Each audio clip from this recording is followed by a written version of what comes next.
ingin memulai diskusi kita dengan hasil diskusi saya dengan Bapak Yaya Nur Wahyudi, Ketua Kepala Bapeda. Kebetulan beliau adalah dosen saya di Fakultas Ilmu Sosial dan Politik Universitas Wiraraja. Dalam diskusi saya dengan Kepala Bapeda, saya sempat menanyakan tentang kesemrautan penataan tambak udang di Kabupaten Sumeneb. Jadi tambak udang kita itu posisinya semraut, Pak. Dan ini bukan tambak-tambak ukuran kecil. Ini adalah tambak udang berukuran puluhan hektar, tapi penataannya sangat semraut. Ada tambak udang yang berdempetan dengan sawah, berdempetan dengan tambak garam. Ada tambak udang yang merupakan hasil alih fungsi lahan dari sawah. Ada tambak udang yang merupakan hasil alih fungsi lahan dari perkebunan. Ada tambak udang di sekitar areal pariwisata. Nah, pertanyaannya adalah, apakah ini memang sudah sesuai dengan RT RW Kabupaten Sumeneb? Kalau memang posisi tambak udang yang semraut ini sudah sesuai dengan RT RW Kabupaten Sumeneb, berarti kemungkinan RT RW kita memang semraut. Selamat datang Bapak dari Polres. Kalau tambak udang yang posisinya semraut seperti ini memang sesuai dengan RT RW, berarti kemungkinannya RT RW kita memang amburadul, Pak. Atau kalau memang ternyata tambak udang ini memang tidak sesuai dengan RT RW, maka pertanyaannya adalah kenapa kok diizinkan? Bapak Yaya pada kesempatan diskusi dengan saya kemarin menyatakan bahwa belum ada RDTR atau rencana detail tata ruang. Nah, saya kembali menanyakan, kalau memang belum ada RDTR, berarti Kabupaten Sumeneb belum siap membuka keran investasi untuk budidaya tambak udang. Kalau memang belum siap, kenapa dipaksakan? Ada apa di balik semua ini? Saya ingin memberikan beberapa contoh bahwa tambak udang kita, termasuk yang ukurannya besar, puluhan hektar, itu penuh dengan masalah, Pak, di bawah. Penuh dengan problem, terutama tentang problem pencemaran dan perusakan alam. Tambak udang yang sudah berizin saja itu banyak, Pak, melanggar aturan dan bahkan diduga kuat mencemari lingkungan. Saya kasih satu contoh, misalkan CV Madura Marina Lestari, tambak udang yang beroperasi di Desa Argulem, Kecamatan Gapura sejak tahun 2015. Di CV Madura Marina Lestari itu sudah 2 kali ditemukan pelanggaran IPAL, instalasi pengolahan air limbah, secara resmi oleh Dinas Lingkungan Hidup. Temuan pertama tahun 2017, DLH memberikan peringatan. Kemudian selang 3 tahun kemudian, 2020, DLH kembali menemukan temuan pelanggaran IPAL di tambak udang yang sama. Artinya selama 3 tahun tambak udang itu tidak mengindahkan apa yang menjadi peringatan yang dilakukan oleh Dinas Lingkungan Hidup Kabupaten Sumeneb. Yang menjadi pertanyaan dan menjadi sangat aneh, meskipun selama 3 tahun rekomendasinya tidak diindahkan oleh perusahaan tambak udang, DLH tidak berani memberikan rekomendasi yang lebih tegas. DLH tidak berani memberikan sanksi yang lebih tegas. DLH pada temuan kedua itu masih berkutat pada peringatan tertulis saja. Ada apa dengan Dinas Lingkungan Hidup? Bahkan di tambak udang tersebut yang berlokasi di Desa Argulem, jelas-jelas melanggar batas sempadan pantai. Kita bisa lihat foto tambak udang tersebut jelas-jelas melanggar batas sempadan pantai, bahwa antara tambak udang dengan laut, Pak, itu berdempetan, tidak ada jarak sama sekali. Kalau kita lihat dalam peta foto satelit, jelas, sangat jelas berdempetan, bisa kita lihat faktanya, Pak. Namun seringkali ketika berdiskusi tentang batas sempadan pantai yang dilanggar oleh perusahaan tambak udang, pemerintah beralih atau pemerintah beralibi adanya abrasi yang terjadi di area pantai sekitar lokasi budidaya tambak udang. Saya pernah berdiskusi dengan Kepala Dinas Kelautan yang mengatakan mungkin telah terjadi abrasi sehingga jaraknya sangat dekat dengan tambak udang, jarak pantai lautnya. Nah, cuman kita bisa mencontohkan, kalau misalkan tambak udang beroperasi selama 4-5 tahun, yang seharusnya sebaran pantainya 100 meter, beroperasi selama 4-5 tahun, ternyata hari ini jarak sebaran pantainya, jarak ke laut itu hanya 1 meter, berarti asumsinya selama 5 tahun telah terjadi abrasi sepanjang 100 meter. Ini tidak masuk akal, Pak. 5 tahun ada abrasi 100 meter panjangnya, jelas tidak masuk akal. Yang lebih lucu lagi, Bapak Kepala Dinas Kelautan pada situ menyatakan mungkin itu karena tsunami, Mas. Sejak kapan sudah ada tsunami? Saya juga pernah mendiskusikan, itu bisa dicek ya di akun YouTube Detik Kota, postingan 14 April 2020 tentang diskusi saya dengan Kepala Dinas Kelautan. Saya juga pernah berdiskusi dengan Bapak Kuku dari Dinas Perizinan DPR PTSP. Bapak Kuku juga sama alasannya, mungkin ada abrasi, Mas. Tetapi dalam temuan di lapangan, wawancara saya dengan pihak perusahaan CV Lombok Sejahtera Bersama di Desa Lombok, Kecamatan Batang-Batang, pihak perusahaan mengakui bahwa sempadan pantai mereka memang tidak diukur 100 meter waktu dibuat. Mereka mengakui membangun tambak udang sesuai dengan tanah yang dibeli, bukan disesuaikan dengan aturan harus 100 meter sepadan pantainya. Dan itu diakui oleh pihak tambak udang. Bisa dicek di akun YouTube Detik Kota, postingan 13 Maret 2020. Jadi yang sudah berizin itu masih banyak peraturan, Pak. Apalagi yang tidak berizin, tambak amburadul. Contoh misalkan tambak udang yang tidak berizin, ini tambah melanggar aturan dan merusak lingkungan. CV Indah Truk yang berlokasi di Desa Pakandengan Barat, Kecamatan Gunto, beroperasi secara ilegal sejak tahun 2015 dan tidak mendapatkan tindakan tegas dari pemerintah Kabupaten Sumeneb, baik dari perizinan bahkan dari Satpol PP. Alasan pemerintah kami tidak tahu. Sudah tidak berizin, di sana melakukan reklamasi, Pak. Kemudian setelah ada desakan dari masyarakat dan mahasiswa, tambak udang tersebut ditutup oleh pemerintah Kabupaten Sumeneb pada tahun 2019. Bayangkan, untuk menutup tambak udang yang jelas-jelas ilegal, tidak berizin, bahkan melakukan reklamasi, sudah nyata-nyata merusak lingkungan, pemerintah butuh waktu sekitar 4 tahun. Loh, ini kerja apa pemerintah? Sejak 2015 dibiarkan, baru ditutup 2019. Jadi kerjanya pemerintah ini apa? Yang jelas-jelas sudah tidak berizin ini, bahkan reklamasi, Pak. Yang lebih miris lagi, sudah butuh waktu 4 tahun untuk menutup. Penutupannya hanya dilakukan dengan pemasangan banner yang kemudian tidak ada bentuk pengawasan sebagai tindak lanjut dari penutupan tersebut. Terbukti penutupan itu tidak diindahkan oleh perusahaan tambak udang, dan hari ini perusahaan tambak udang di Desa Pakandengan Barat itu beroperasi kembali dan dibiarkan, lagi-lagi dibiarkan oleh pemerintah Kabupaten Sumeneb. Cek terakhir, teman-teman FMS ke sana, di sana beroperasi seperti biasa. Bisa dicek di YouTube TV Demonstran, postingan 11 Juni 2020. Dan saya punya gambar tentang reklamasi yang dilakukan. Jelas, Pak, ini laut dengan tambak udangnya.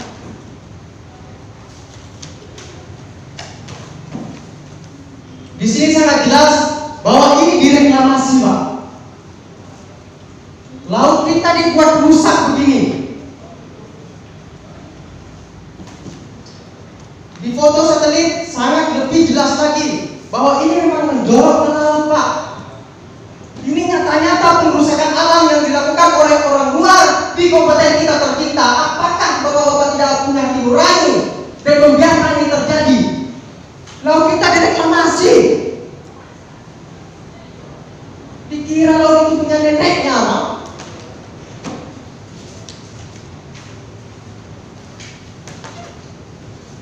Bahkan di tengah polemik tambak udang yang terus berkepanjangan di Kabupaten Sumeneb, pemerintah terus membiarkan pembangunan tambak udang baru. Yang itu artinya pemerintah terus menambah masalah baru, menambah persoalan baru. Saya kasih satu contoh, pembangunan tambak udang di Desa Badur, Kecamatan Batu Putih, baru dibangun. Ternyata berdasarkan sidang Komisi 3 DPRD Kabupaten Sumeneb sudah ditemukan kejanggalan-kejanggalan. Tambak udang tersebut diduga melanggar batas sempadan pantai dan diduga melanggar RT RW. Dan saya punya buktinya bahwa tambak udang tersebut melanggar batas sempadan pantai. Bukan hanya melanggar, tapi langsung dempet Pak dengan pantai, dempet dengan air laut Pak. Bisa dilihat. Mungkin seandainya 2 tahun lagi ini ditanyakan, tambak udang yang di Badur ini 2 tahun lagi ditanyakan, ini kok dempet dengan laut, sebaran pantainya seperti apa? Mungkin jawabannya adalah, oh itu dulu laut jauh di sana, sekarang sudah abrasi atau sekarang sudah tsunami. Yang sudah nyata-nyata ditemukan pada saat proses pembangunan seperti ini, kita tidak bisa mengelak lagi Pak. Ini jelas-jelas pelanggaran. Dan lagi-lagi, meskipun ini sudah jelas-jelas pelanggaran, pemerintah Kabupaten Sumeneb, tim perizinan Kabupaten Sumeneb, lintas OPD tidak berani berbuat apa-apa. Maka pertanyaan besar dari kami, mahasiswa, mewakili masyarakat Kabupaten Sumeneb, sampai kapan pengerusakan alam ini akan dibiarkan oleh pemerintah? Sampai kapan Pak? Sampai kapan kita akan menutup mata atas pengerusakan lingkungan ini? Maka dengan segala hormat saya kepada pihak pemerintah, khususnya tim perizinan Kabupaten Sumeneb, saya meminta semua tambak udang yang sudah terlanjur beroperasi itu ditertibkan.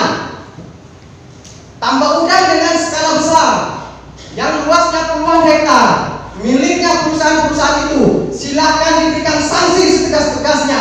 Kalau memang tidak ada ipalnya, suruh mereka melengkapi ipal. Kalau memang melanggar sebaran pantai, tertibkan. Tutup yang melanggar sebaran pantai, yang tidak melanggar silakan dilanjutkan. Kalau tidak mau, sanksi setegas-tegasnya, cabut izinnya. Saya menantang keberanian pemerintah untuk bersikap tegas dan membuktikan kecintaannya terhadap Kabupaten Sumeneb. Kalau tambak udang itu berupa tambak udang berukuran kecil, miliknya masyarakat lokal misalkan, mungkin mereka tidak tahu aturannya, maka tetap menjadi tanggung jawab pemerintah Kabupaten Sumeneb untuk melakukan pembinaan kepada masyarakat yang melakukan budidaya tambak udang dalam ukuran kecil. Selain itu, kami meminta kepada pemerintah Kabupaten Sumeneb untuk menghentikan, menstop proses pengajuan izin tambak udang baru sebelum persoalan tambak udang yang lama ini selesai. Jadi yang baru mau mengajukan izin di stop dulu, disuruh sabar dulu, selesaikan persoalan-persoalan yang lama. Yang masih proses pembangunan suruh stop dulu, jangan dilanjutkan Pak. Selesaikan persoalan-persoalan yang lama, mumpung masih belum selesai pembangunannya. Karena nanti kalau sudah selesai pembangunannya, sudah budidaya, nanti alasannya, loh ini kan sudah modal besar, masa mau digusur? Balik lagi ke sana. Ayolah, kita sama-sama punya akal sehat Pak. Rakyat tidak buta. Kinerja kalian dipantau terus oleh rakyat. Kalaupun rakyat di desa-desa tidak sempat memantau kinerja kalian, maka saya tegaskan Front Keluarga Mahasiswa Sumeneb akan terus memantau kinerja kalian. Saya kira itu saja dulu pengantar dari saya. Terima kasih dan kita akan diskusikan lebih lanjut. Wassalamualaikum warahmatullahi wabarakatuh. Waalaikumsalam. Ada beberapa hal. Beberapa waktu yang lalu kita sudah menerima beberapa dokumen tentang hal-hal yang terkait dengan persoalan-persoalan kita bangsa yang berizin dulu. Nah ini yang berizin tentang RT RW. Jelas mereka yang berizin menyampaikan proses kesesuaian dengan RT RW yang itu dikeluarkan oleh Pak Pemda. Jadi ketika RTTRK itu belum ada, karena RTTRK yang kita punya itu baru beberapa kecamatan.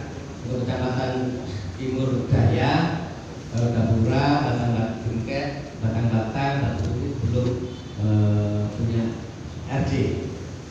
Nah, pada prinsipnya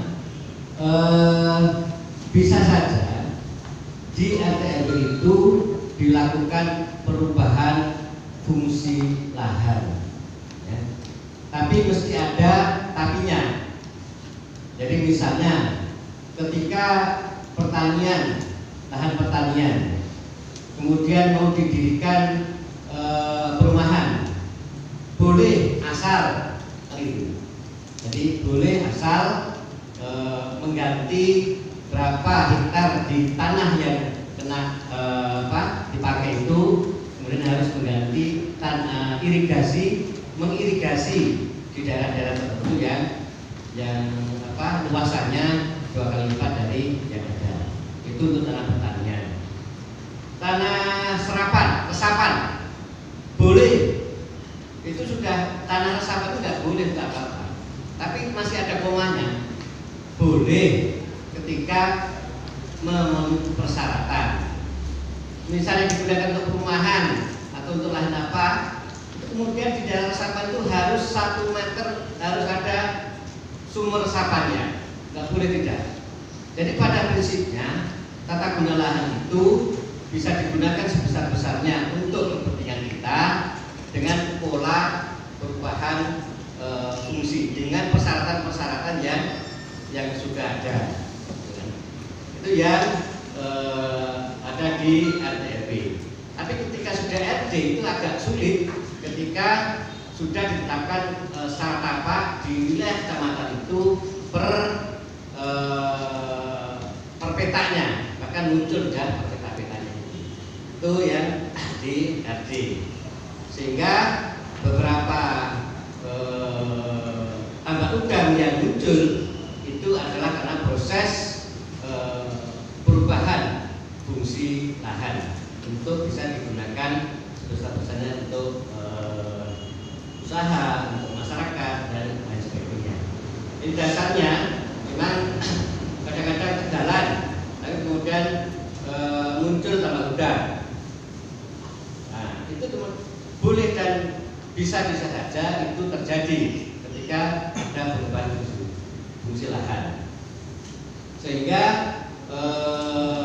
mepet, ada udang yang mepet di sawah, ada udang yang mepet di tambak garam dan sebagainya, itu bisa saja itu terjadi. Itu yang gambaran bagaimana kemudian perubahan fungsi lahan itu dilakukan. Terus kemudian pencemaran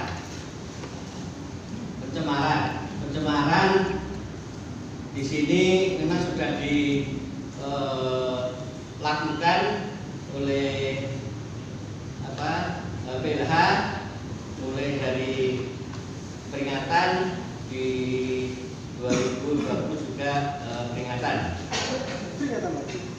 Ya. Ini yang kemudian lebih tegas dari peringatan apa nanti yang coba kita diskusikan dengan teman-teman PLH.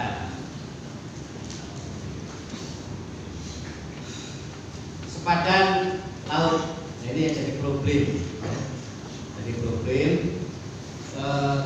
Beberapa yang saya telusuri ternyata ada di antara tambak-tambak udang itu yang keluar surat hak milik. Itu yang kemudian terjadi perdebatan sengit antara pemilik lahan dengan pengusaha. Itu yang yang terjadi, yang beberapa saya ketahui di antara pelanggaran sepadan ketika berdebat antara pemilik lahan dengan pengusaha. Nah, ketika sudah sampai ke titik perubahan sepadan itu yang kemudian terjadi, pemilik memaksa tanda kutip untuk tetap dipakai, tapi kemudian di sisi lain kita coba untuk mendorong untuk itu tidak digunakan pemanfaatan untuk tambaknya. Kalau memang dipaksa atau terpaksa dipakai, maka ada beberapa hal yang bisa kita sarankan pada saat itu, misalnya untuk jalan ke tambak udangnya dan sebagainya. Tapi yang terjadi memang di beberapa titik terjadi sepadan pantai itu dipakai untuk usaha tambak.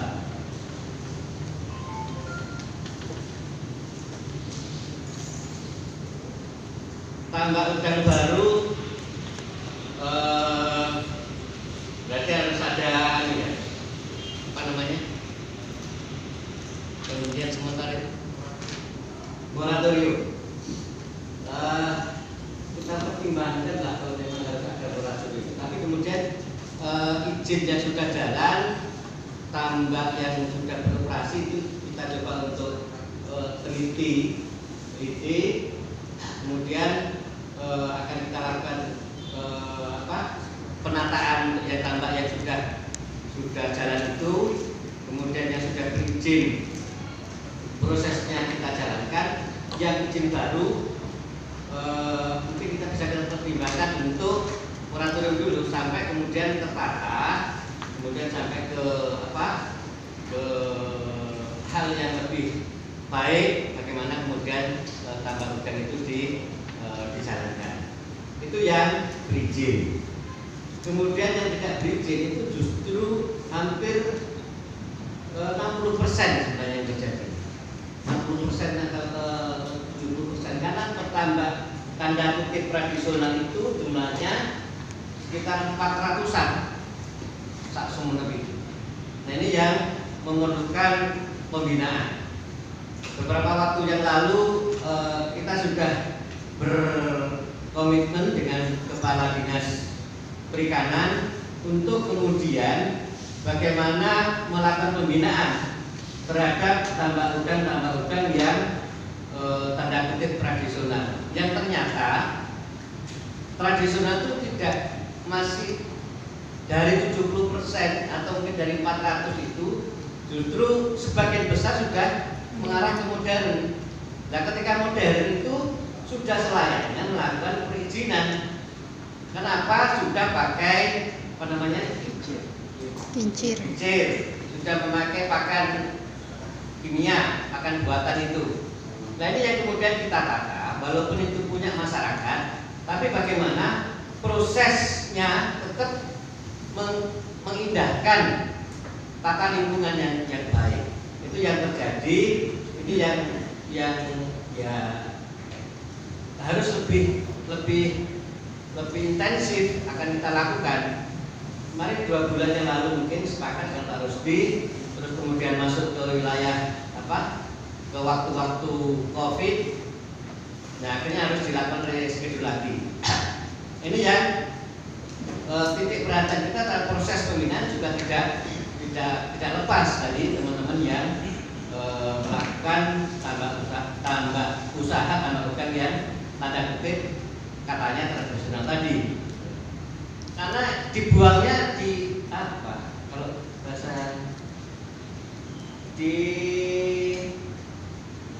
dibuangnya air limbah itu justru di pekarangan, itu kan yang justru bisa.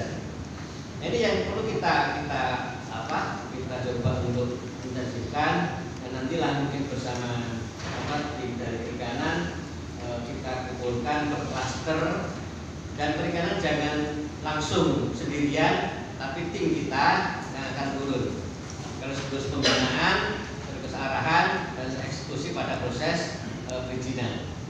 Itu yang tanda kutip mengaku tradisional. Jadi ada sekitar 400, itu perharinya tumbuh 2 Bu Sri, 2-3 lokat perharinya tumbuhnya agak menjamur. Jadi 2 kotak, 3 kotak tiap harinya tumbuh. Itu yang memang memerlukan pembinaan dari kita.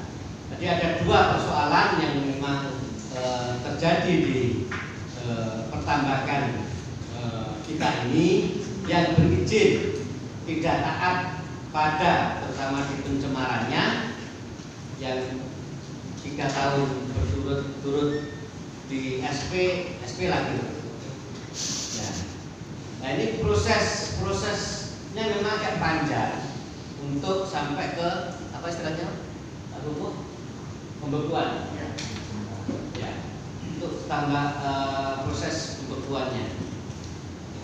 Boleh dan sah saja kita melakukan itu, tapi kemudian proses dan prosedur akan kita coba untuk tata sedemikian rupa sehingga iklim investasi yang ada di Sumeneb itu tertata dengan baik. Bahasa Surabaya itu ngono ya ngono ya, tapi ya jombono kan gitu. Itu yang kemudian upaya-upaya itu akan kita lakukan lebih intensif lagi, ya, lebih intensif lagi. Jadi perusahaan-perusahaan besar di dimensi pencemarannya menjadi atensi kita yang utama.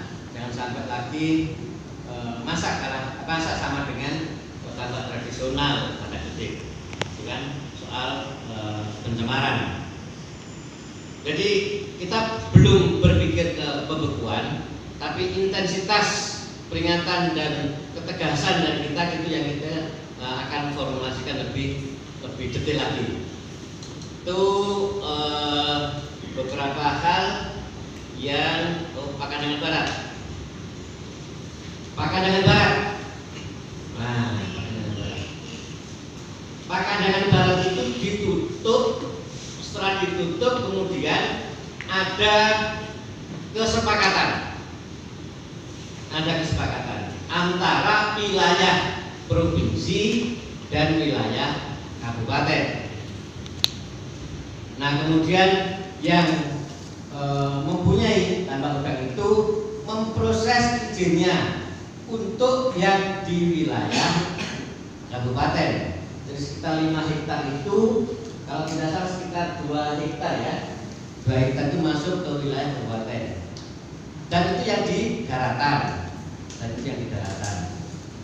Nah itulah yang kemudian kita izinkan sehingga hari ini mereka beroperasi dengan izin kita yang di daratan itu. Kemudian tetap untuk yang di wilayah kepulauan pantai yang masalah apa tadi, reklamasi dan sebagainya itu diurus ke provinsi, karena memang di titik 0 ke arah laut itu wilayah dari provinsi. Proses itu saya belum deteksi sampai sejauh mana proses perizinan untuk yang tingkat provinsi itu. Untuk yang tingkat kabupaten sudah dikeluarkan ya. Untuk yang tingkat kabupaten sudah dikeluarkan. Jadi ada 2 proses perizinan di Pakandagan Barat, ada di darat dan ada di laut. Saya kira itu penjelasannya. Ada tambahan dulu atau bisa kita lempar itu ke teman-teman? Budidaya tambak udang yang sudah sesuai atau lepas dari areal sepadan pantai, kalau limbahnya tidak dikelola dengan benar, ini menjadi pencemaran. Apalagi yang berada di sepadan pantai, Pak. Apalagi yang reklamasi, mau jadi apa alam kita? Jadi itu tolong dipikirkan. Yang menjadi prioritas adalah menjaga aturan itu supaya tidak ditabrak oleh pengusaha. Karena kalau aturan itu ditabrak oleh pengusaha, apalagi pemerintah diam dengan proses itu, maka yang saya khawatirkan adalah wibawa pemerintah Kabupaten Sumeneb di mata pengusaha menjadi tidak ada apa-apanya, Pak. Wah, enteng. Kalau cuma Pemkab Sumeneb itu apa? Saya nih perusahaan nasional, itu yang saya jaga.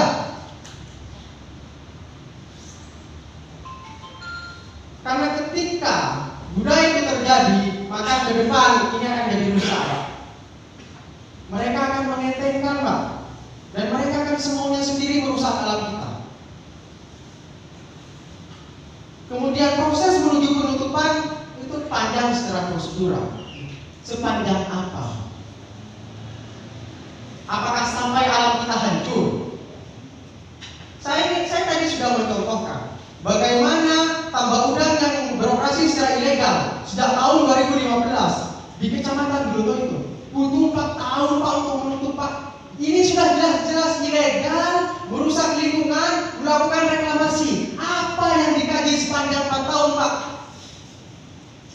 Apakah memang dibiarkan? Apakah pura-pura tidak tahu? Atau seperti apa? Ayolah, Pak, jangan bodohi masyarakat.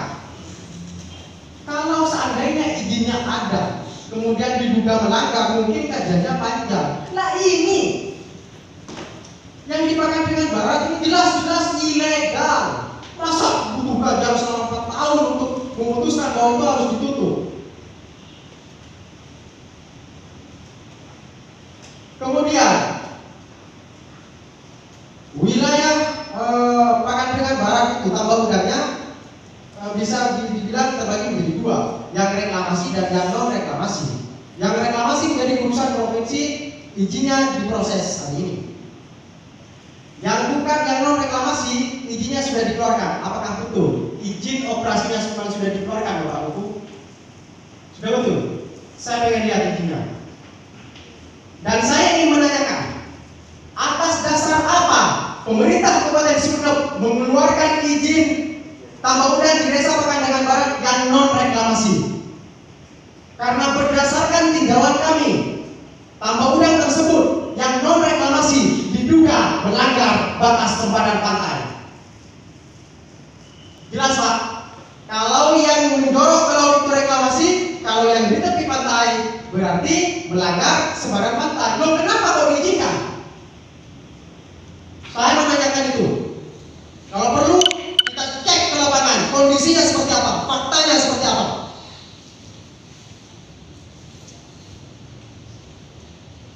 Seperti itu, Pak. Dan saya mohon tanggapan juga dari DLH terkait dengan tambak udang Angular yang sudah 2 kali ditemukan, tapi hanya berputar pada peringatan. Terima kasih. Terkait dengan apa yang disampaikan oleh Bapak Kris tadi, bahwa ada persoalan pencemaran dan kerusakan lingkungan hidup CV Marina Madura Lestari. Ya, alhamdulillah, mudah-mudahan apa yang DLH lakukan ini sudah bisa menjawab apa yang dikeluhkan atau dikritik oleh pemerintah. Pada tanggal 21 bulan 4 kami melakukan 21 bulan 4 2020 kami melakukan pengawasan yang kemudian ditindaklanjuti dengan berita acara pengawasan. Nah, sehingga di dalam pengawasan itu atau di dalam berita acara pengawasan itu kami melakukan hal-hal yang terkait dengan tugas dan fungsi kami. Misalnya pengendalian pencemaran air, kemudian pengendalian pencemaran udara, kemudian lagi pengelolaan limbah padat atau limbah bahan berbahaya dan beracun atau B3 dan lain-lain.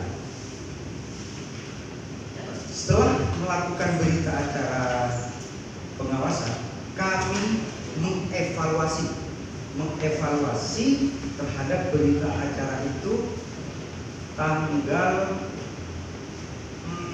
4 Mei 2020 yang mana ditujukan kepada Direktur CV Madura Marina Lestari Gapura agar menindaklanjuti apa-apa yang sudah menjadi temuan yang terkandung atau yang tertuang di dalam berita acara pengawasan yang dilakukan oleh DLH.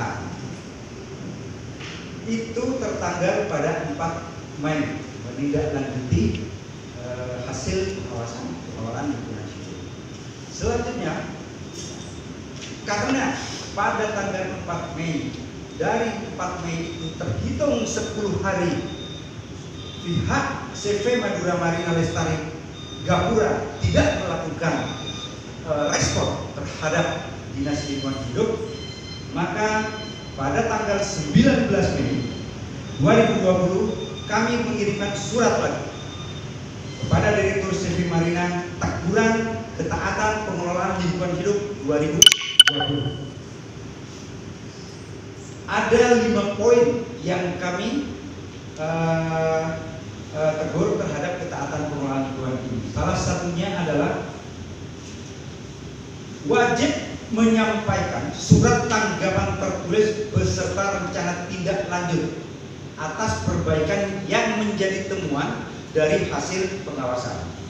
Apabila dalam batas waktu yang kami tentukan saudara tetap tidak menyampaikan, maka kami akan memberikan sanksi sesuai dengan perundang-undangan yang berlaku. Itu Pak Tris. Pada tanggal, nah sayangnya ini CV Madura Marina Lestari tidak mencantumkan tanggal. CV Madura Marina Lestari kemudian berkirim surat kepada DLH perihal nomor dari mulai nomor 001 garing CV FML garing strip BLH garing 5 garing 2020 perihal tanggapan tertulis rencana tindak lanjut perbaikan. Boleh mohon maaf Pak Tris. Ini adalah tanggapan tertulis dari CV Madura Marina Lestari yang pada kesimpulannya dari semua temuan itu akan ditindaklanjuti, baik tentang perizinan lingkungan yang pertama, kemudian yang kedua pengendalian pencemaran air, kemudian yang ketiga pengendalian pencemaran udara dan lain-lain. Kami dari DLH atas respon dari CV Madura Marina Lestari ini, salah satunya IPAL yang belum optimal. IPAL ada Pak, tapi tidak optimal, ya kan? Kami mengultimatum kepada CV Madura Marina Lestari agar 6 bulan setelah dilakukan surat teguran ini harus semuanya harus dilakukan. Artinya harus mengikuti syarat dan tindakan yang DLH sampaikan terhadap hasil berita acara pengawasan. Saya kira itu Bapak Tris. Terima kasih. Assalamualaikum warahmatullahi wabarakatuh. Dan pada tanggal 24 Februari 2020 ini ada perusahaan CT dan grup atas nama Taufik Rahman mengajukan permohonan untuk tambak udang itu melalui sistem OSS, dan tugas kami di kabupaten ini adalah menindaklanjuti terhadap permohonan tersebut. Tentunya permohonan tersebut ada proses prosedur yang harus dilewati. Yang pertama, ketika dia sudah melakukan permohonan melalui OSS beserta dengan kelengkapan berkas yang harus dipenuhi dalam permohonan tersebut, maka dari aspek administrasi setelah kita kaji dengan tim itu sudah bisa. Setelah itu tim mengkaji terkait dengan permohonan tersebut dengan aspek teknis. Aspek teknis ini menjadi kewenangan OPD teknis. Perizinan di sini bukan OPD teknis, hanya sebagai koordinator dalam proses perizinan. Tentunya OPD teknis yang menangani terkait dengan aspek-aspek tersebut itu melakukan pengkajian-pengkajian terhadap permohonan tersebut dikaitkan dengan regulasi yang ada, sehingga kami dari perizinan sudah mendapatkan aspek teknis atau rekomendasi tersebut dari OPD teknis, sehingga atas dasar tersebut kita sudah melakukan rapat koordinasi, kita sudah lakukan survei lapangan, dan pada prinsipnya dari hasil kajian tim tentunya ada berita acara rapat dan lain sebagainya. Pada prinsipnya tim menyetujui terhadap permohonan tersebut, sehingga kami dari DPPTSP terhadap permohonan tersebut mengkaji lagi, sehingga kami mengeluarkan persetujuan tim terhadap permohonan yang dimaksud. Nah, dari kegiatan tersebut ada beberapa prasyarat-prasyarat yang harus dipenuhi, termasuk dokumen UKL-UPL. Dan alhamdulillah dokumen UKL-UPL setelah dibahas di UPD teknis itu sudah memenuhi persyaratan, dan kami mendapatkan rekomendasi. Selanjutnya, ketika ini sudah memenuhi persyaratan apa yang menjadi dasar kami untuk memproses izin, itulah yang menjadi dasar perizinan untuk bisa memproses izin. Jadi semuanya berdasarkan mekanisme yang ada. Dan dari hasil kajian tim, pada prinsipnya pemerintah Kabupaten Sumeneb mengizinkan terhadap kegiatan usaha tersebut, dan usaha tersebut sudah mengantongi izin. Setelah saya cek ke lokasi memang beroperasi kembali, dan ya mungkin sekitar 2 minggu yang lalu ditanyakan kepada perizinan, katanya izinnya masih proses. Kami tidak tahu bahwa itu sudah beroperasi kembali. Tapi di forum ini barusan mengatakan dengan tegas, wah itu sudah berizin, makanya beroperasi kembali. Dan saya kira rekan-rekan media punya jejak digital itu, bahwa bagaimana DPM PTSP Kabupaten Sumeneb itu wacananya simpang siur, Pak. Nah, makanya saya tantang barusan, kalau memang penerbitan izin itu melalui kajian OPD teknis dinas-dinas terkait, maka DPM PTSP hanya mengakomodir, maka saya tantang, ayo dinas apa yang mengatakan Tambak Udang Desa Pakandengan Barat tidak melanggar sepadan pantai? Ayo bersuara di forum ini. Nggak ada yang mau bersuara. Saya tanyakan juga soal limbah, karena di sana limbahnya cuma 1 peta dikasih tulisan kolam pengolahan limbah. Saya tanyakan, ayo DLH bersuara. Kalau memang di sana limbahnya sesuai prosedur, ayo DLH bersuara. Tidak berani bersuara, Pak. Artinya jelas bahwa pemerintah selalu mau membohongi rakyat dan melindungi pengusaha asing yang datang dari luar. Terus langkah yang akan dilakukan dari PMKMN sendiri seperti apa? Selanjutnya. Langkah kami tidak pernah berubah. Kami akan terus kawal ini sampai tertib. Dan kami tadi meminta kepada pemerintah Kabupaten Sumeneb, ayo tertibkan semua yang ada dulu. Kasih peringatan lah, kalau bisa diperingati, kalau tidak mengindahkan sanksi setegas-tegasnya, kalau perlu cabut izinnya, stop operasinya. Yang pertama, yang kedua, untuk yang baru-baru jangan dulu, stop dulu. Yang baru bangun, yang baru masih mau mengajukan izin, di stop dulu, selesaikan persoalan yang lama, jangan nambah masalah. Bagaimana cara menyelesaikan? Yang perusahaan besar, miliknya perusahaan-perusahaan besar yang puluhan hektar itu, sanksi tegas kalau memang tidak mengindahkan apa yang menjadi aturan dan juga tetap merusak lingkungan. Kalau yang memang skala kecil, karena itu miliknya masyarakat kita, mungkin tidak tahu terhadap aturan-aturannya, berikan pembinaan kepada masyarakat bagaimana cara mengelola tambak udang yang baik dan benar.